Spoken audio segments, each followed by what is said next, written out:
Assalamualaikum warahmatullahi wabarakatuh. Perkenalkan, nama saya Akbar Junior Raditya, biasa dipanggil Joy. Saya dari kelas 1 MSA dengan NIM 21213202005. Baik, di sini saya akan lanjut ke bab 3 dan menjelaskan materi tentang efek kekuatan pada bahan.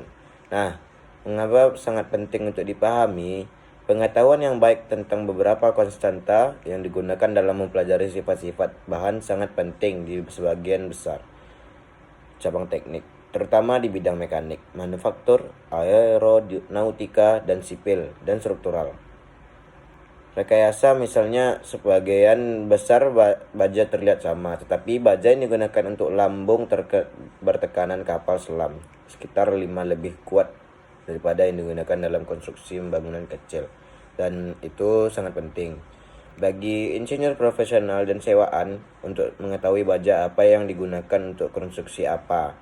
Hal ini dikarenakan biaya baja tarik tinggi yang digunakan untuk membangun lambung kapal selam bertekanan jauh lebih daripada biaya baja ringan atau bahan serupa yang digunakan untuk membangun sebuah bangunan kecil. Insinyur tidak boleh hanya mempertimbangkan kemampuan bahan konstruksi yang dipilih untuk melakukan pekerjaan itu, tetapi juga biaya.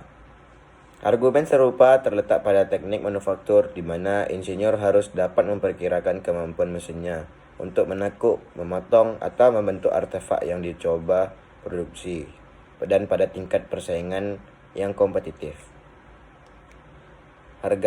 Bab ini memberikan penjelasan tentang berbagai istilah yang digunakan dalam menentukan properti dari berbagai bahan. Pentingnya mengetahui tentang efek gaya pada bahan adalah untuk membantu desain dan konstruksi struktur dengan cara yang efisien dan dapat dipercaya.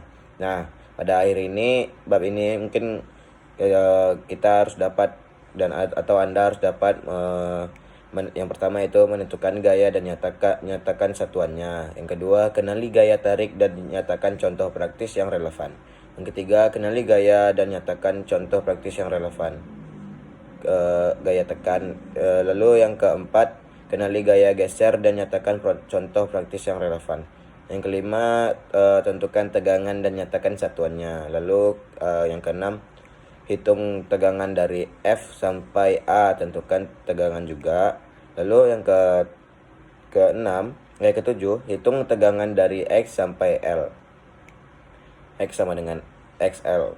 Lalu yang kedelapan, menentukan elastisitas, plastisitas, batas proporsionalitas, dan batas elastis. Lalu yang ke-9, menyatakan hukum Hooke. Yang ke-10 ada tentukan modulus elastisitas dan kekuatan Young.